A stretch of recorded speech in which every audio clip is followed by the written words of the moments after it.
நீதிமொழிகள் அதிகாரம் 22. திரளான ஐஸ்வர்யத்தை பார்க்கிலும் நற்கீர்த்தியே தெரிந்து கொள்ளப்படத்தக்கது. பொன் வெள்ளியை பார்க்கிலும் தயையே நலம். ஐஸ்வர்யவானும் தரித்திரனும் ஒருவரையொருவர் சந்திக்கிறார்கள். அவர்கள் அனைவரையும் உண்டாக்கினவர் கர்த்தர். விவேகி ஆபத்தைக் கண்டு மறைந்து கொள்கிறான். பேதைகள் நெடுகப் போய் தண்டிக்கப்படுகிறார்கள். தாழ்மைக்கும் கர்த்தருக்கு பயப்படுதலுக்கும் வரும் பலன் ஐஸ்வர்யமும் மகிமையும் ஜீவனுமாம். மாறுபாடுள்ளவனுடைய வழியிலே முள்ளுகளும் கண்ணிகளும் உண்டு. தன் ஆத்துமாவை காக்கிறவன் அவைகளுக்கு தூரமாய் விலகிப் போவான். பிள்ளையானவன் நடக்க வேண்டிய வழியிலே அவனை நடத்து. அவன் முதிர் வயதிலும் அதை விடாதிருப்பான். ஐஸ்வர்யவான் தரித்திரனை ஆளுகிறான். கடன் வாங்கினவன் கடன் கொடுத்தவனுக்கு அடிமை. அநியாயத்தை விதைக்கிறவன் வருத்தத்தை அறுப்பான். அவன் உக்கிரத்தின் மிலாறு ஒளியும். கருணைக்கண்ணன் ஆசீர்வதிக்கப்படுவான். அவன் தன் ஆகாரத்தில் தரித்திரனுக்கு கொடுக்கிறான். பரியாசக்காரனை துரத்திவிடு, அப்பொழுது வாது நீங்கும். விரோதமும் அவமானமும் ஒளியும். சுத்த இருதயத்தை விரும்புகிறவனுடைய உதடுகள் இனிமையானவைகள். ராஜா அவனுக்கு சிநேகிதனாவான். கர்த்தருடைய கண்கள் ஞானத்தை காக்கும். துரோகிகளின் வார்த்தைகளையோ அவர் தாறுமாறாக்குகிறார். வெளியிலே சிங்கம், வீதியிலே கொலையுண்பேன் என்று சோம்பேறி சொல்லுவான். பரஸ்திரிகளின் வாய் ஆழமான படுகொலி. கர்த்தருடைய கோபத்திற்கு ஏதுவானவன் அதிலே விழுவான். பிள்ளையின் நெஞ்சில் மதியினம் ஒட்டியிருக்கும். அதை தண்டனையின் பிரம்பு அவனை விட்டு அகற்றும். தனக்கு அதிகம் உண்டாக தரித்திரனை ஒடுக்குகிறவன் தனக்கு குறைச்சல் உண்டாகவே ஐஸ்வர்யவானுக்கு கொடுப்பான். உன் செவியை சாய்த்து ஞானிகளுடைய வார்த்தைகளை கேட்டு என் போதகத்தை உன் இருதயத்தில் வை. அவைகளை உன் உள்ளத்தில் காத்து அவைகளை உன் உதடுகளில் நிலைத்திருக்க பண்ணும்போது அது இன்பமாயிருக்கும். உன் நம்பிக்கை கர்த்தர் மேல் இருக்கும்படி இன்றைய தினம் அவைகளை உனக்கு தெரியப்படுத்துகிறேன். சத்திய வார்த்தைகளின் யதார்த்தத்தை நான் உனக்கு தெரிவிக்கும்படிக்கும் நீ உன்னை அனுப்பினவர்களுக்கு சத்திய வார்த்தைகளை மறுமொழியாக சொல்லும்படிக்கும் ஆலோசனையையும் ஞானத்தையும் பற்றி நான் உனக்கு முக்கியமானவைகளை எழுதவில்லையா? ஏழையாய் இருக்கிறான் என்று ஏழையை கொள்ளையிடாதே. சிறுமையானவனை நியாயஸ்தலத்தில் உபத்திரவப்படுத்தாதே. கர்த்தர் அவர்களுக்காக வழக்காடி அவர்களை கொள்ளையிடுகிறவர்களுடைய பிராணனை கொள்ளையிடுவார். கோபக்காரனுக்கு தோழனாகாதே. உக்கிரமுள்ள மனுஷனோட நடவாதே. அப்படிச் செய்தால் நீ அவனுடைய வழிகளை கற்றுக்கொண்டு உன் ஆத்துமாவுக்கு கண்ணியை வருவிப்பாய். கையடித்து உடன்பட்டு கடனுக்காக பிணைப்படுகிறவர்களில் ஒருவனாகாதே. செலுத்த உனக்கு ஒன்றுமில்லாதிருந்தால் நீ படுத்திருக்கும் படுக்கையையும் அவன் எடுத்துக்கொள்ள வேண்டியதாகுமே. உன் பிதாக்கள் நாட்டின பூர்வ எல்லைக்குறியை மாற்றாதே. தன் வேலையில் ஜாக்கிரதையாய் இருக்கிறவனை நீ கண்டால் அவன் நீசருக்கு முன்பாக நில்லாமல் ராஜாக்களுக்கு முன்பாக நிற்பான். நீதிமொழிகள் அதிகாரம் 23. நீ ஒரு அதிபதியோட போஜனம் பண்ண உட்கார்ந்தால் உனக்கு முன்பாக இருக்கிறதை நன்றாய் கவனித்துப் பார். நீ போஜன பிரியனாயிருந்தால் உன் தொண்டையிலே கத்தியை வை. அவனுடைய ருசியுள்ள பதார்த்தங்களை இச்சியாதே. அவைகள் கள்ளப் போஜனமாமே. ஐஸ்வர்யவானாக வேண்டுமென்று பிரயாசப்படாதே. சுய புத்தியை சாராதே. இல்லாமற் போகும் பொருள் மேல் உன் கண்களை பறக்க விடுவானேன்? அது கழுகை போல சிறகுகளை தனக்கு உண்டு பண்ணிக்கொண்டு ஆகாய மார்க்கமாய் பறந்து போம். வன்கண்ணனுடைய ஆகாரத்தை புசியாதே. அவனுடைய ருசியுள்ள பதார்த்தங்களை இச்சியாதே. அவன் இருதயத்தின் நினைவு எப்படியோ அப்படியே அவன் இருக்கிறான். புசியும் பானம் பண்ணும் என்று அவன் உன்னோடே சொன்னாலும் அவன் இருதயம் உன்னோடே இராதே. நீ புசித்த துணிக்கையை வாந்தி பண்ணி உன் இனிய சொற்களை இழந்து போவாய். மூடனுடைய செவிகள் கேட்க பேசாதே. அவன் உன் வார்த்தைகளின் ஞானத்தை அசட்டை பண்ணுவான். பூர்வ எல்லைக்குறியை மாற்றாதே. திக்கற்ற பிள்ளைகளுடைய நிலங்களை அபகரித்துக் கொள்ளாதே. அவர்களுடைய மீட்பர் வல்லவர். அவர் உன்னுடனே அவர்களுக்காக வழக்காடுவார்.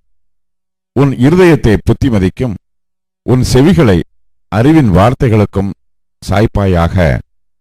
பிள்ளையை தண்டியாமல் விடாதே. அவனை பிரம்பினால் அடித்தால் அவன் சாகான். நீ பிரம்பினால் அவனை அடிக்கிறதினால் பாதாளத்துக்கு அவன் ஆத்துமாவை தப்புவிப்பாயே. என் மகனே, உன் இருதயம் ஞானமுள்ளதாயிருந்தால் என்னிலே என் இருதயம் மகிழும்.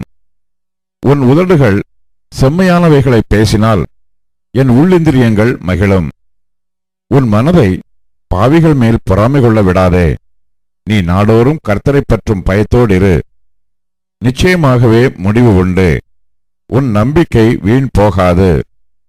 என் மகனே, நீ செவி கொடுத்து ஞானமடைந்து உன் இருதயத்தை நல்வழியிலே நடத்தே.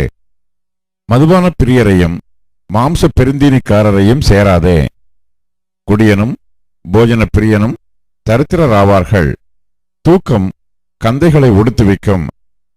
உன்னை பெற்ற தகப்பனுக்கு செவிகொடு. உன் தாய் வயது சென்றவளாகும்போது அவளை அசட்டை பண்ணாதே. சத்தியத்தை வாங்கு, அதை விற்காதே. அப்படியே ஞானத்தையும் உபதேசத்தையும் புத்தியையும் வாங்கு. நீதிமானுடைய தகப்பன் மிகவும் களி கூறுவான். ஞானமுள்ள பிள்ளையை பெற்றவன் அவனால் மகிழுவான். உன் தகப்பனும் உன் தாயும் சந்தோஷப்படுவார்கள். உன்னை பெற்றவள் மகிழுவாள். என் மகனே, உன் இருதயத்தை எனக்குத்தா. உன் கண்கள் என் வழிகளை நோக்குவதாக. வேசி ஆழமான படிகுழி, பரஸ்திரி இடுக்கமான கிணறு. அவள் கொள்ளைக்காரனைப் போல் பதிவிருந்து மனுஷருக்குள்ளே பாதகரை பெருகப் பண்ணுகிறாள். ஐயோ, யாருக்கு வேதனை, யாருக்கு துக்கம், யாருக்கு சண்டைகள், யாருக்கு புலம்பல், யாருக்கு காரணமில்லாத காயங்கள், யாருக்கு இரத்தங்கலங்கின கண்கள். மதுபானம் இருக்கும் இடத்திலே தங்கி தரிப்பவர்களுக்கும் கலப்புள்ள சாராயத்தை நாடுகிறவர்களுக்கும் தானே. மதுபானம் இரத்த வர்ணமாயிருந்து பாத்திரத்தில் பளபளப்பாய் தோன்றும்போது நீ அதை பாராதே. அது மெதுவாய் இறங்கும். முடிவிலே அது பாம்பை போல் கடிக்கும், விரியனைப் போல் தீண்டும். உன் கண்கள் பரஸ்திரிகளை நோக்கும், உன் உள்ளம் தாறுமாறானவைகளை பேசும். நீ நடுக்கடலிலே சயனித்திருக்கிறவனைப் போலும் பாய்மரத்தட்டிலே படுத்திருக்கிறவனைப் போலும் இருப்பாய். என்னை அடித்தார்கள், எனக்கு நோகவில்லை. என்னை அறைந்தார்கள், எனக்கு சுரணை இல்லை. நான் அதை பின்னும் தொடர்ந்து தேட எப்பொழுது விழிப்பேன் என்பாய். நீதிமொழிகள் அதிகாரம் 24 வசனங்கள் 1 முதல் 22 வரை. பொல்லாத மனுஷர் மேல் பொறாமை கொள்ளாதே. அவர்களோட இருக்கவும் விரும்பாதே. அவர்கள் இருதயம் கொடுமையை யோசிக்கும். அவர்கள் உதடுகள் தீவினையை பேசும். வீடு ஞானத்தினால் கட்டப்பட்டு விவேகத்தினாலே நிலைநிறுத்தப்படும். அறிவினாலே அறைகளில் அருமையும் இனிமையுமான சகலவித பொருள்களும் நிறைந்திருக்கும். ஞானமுள்ளவன் பலமுள்ளவன். அறிவுள்ளவன் தன் வல்லமையை அதிகரிக்க பண்ணுகிறான். நல் யோசனை செய்து யுத்தம் பண்ணு. ஆலோசனைக்காரர் அநேகரால் ஜெயம் கிடைக்கும். மூடனுக்கு ஞானம் எட்டாத உயரமாயிருக்கும். அவன் நியாயஸ்தலத்தில் தன் வாயை திறவான். தீவினை செய்ய உபாயம் செய்கிறவன் துஷ்டன் எனப்படுவான். தீய நோக்கம் பாவமாம். பரியாசக்காரன் மனுஷருக்கு அருவருப்பானவன். ஆபத்து காலத்தில் நீ சோர்ந்து போவாயானால் உன் பலன் குறுகினது. மரணத்துக்கு ஒப்பிக்கப்பட்டவர்களையும் கொலையுண்ண போகிறவர்களையும் விடுவிக்க கூடுமானால் விடுவி. அதை அறியோம் என்பாயாகில் இருதயங்களை சோதிக்கிறவர் அறியாரோ? உன் ஆத்துமாவை காக்கிறவர் கவனியாரோ? அவர் மனுஷருக்கு அவனவன் கிரியைக்கு தக்கதாக பலன் அளியாரோ? என் மகனே, தேனைச் சாப்பிடு, அது நல்லது. கூட்டிலிருந்து ஒழுகும் தேன் உன் வாய்க்கு இன்பமாயிருக்கும். அப்படியே ஞானத்தை அறிந்து கொள்வது உன் ஆத்மாவுக்கு இன்பமாயிருக்கும். அதை பெற்றுக்கொண்டால் அது முடிவில் உதவும். உன் நம்பிக்கை வீண் போகாது. துஷ்டனே, நீ நீதிமானுடைய வாசஸ்தலத்துக்கு விரோதமாய் பதிவிராதே. அவன் தங்கும் இடத்தை பாழாக்கி போடாதே. நீதிமான் 7 தரம் விழுந்தாலும் திரும்பவும் எழுந்திருப்பான். துன்மார்க்கரோ தீங்கிலே இடருண்டு கிடப்பார்கள். உன் சத்துரு விழும்போது சந்தோஷப்படாதே. அவன் இடரும்போது உன் இருதயம் களி கூறாதிருப்பதாக. கர்த்தர் அதை காண்பார். அது அவர் பார்வைக்கு பொல்லாப்பாய் இருக்கும். அப்பொழுது அவனிடத்தினின்று அவர் தமது கோபத்தை நீக்கிவிடுவார். பொல்லாதவர்களை குறித்து எரிச்சலாகாதே. துன்மார்க்கர் மேல் பொறாமை கொள்ளாதே. துன்மார்க்கனுக்கு நல்ல முடிவு இல்லை. துன்மார்க்கனுடைய விளக்கு அணைந்து போம். என் மகனே, நீ கர்த்தருக்கும் ராஜாவுக்கும் பயந்து நட. கலகக்காரரோடு கலவாதே. சடுதியில் அவருடைய ஆபத்து எழும்பும். அவர்கள் இருவரின் சங்காரத்தையும் அறிந்தவன் யார்?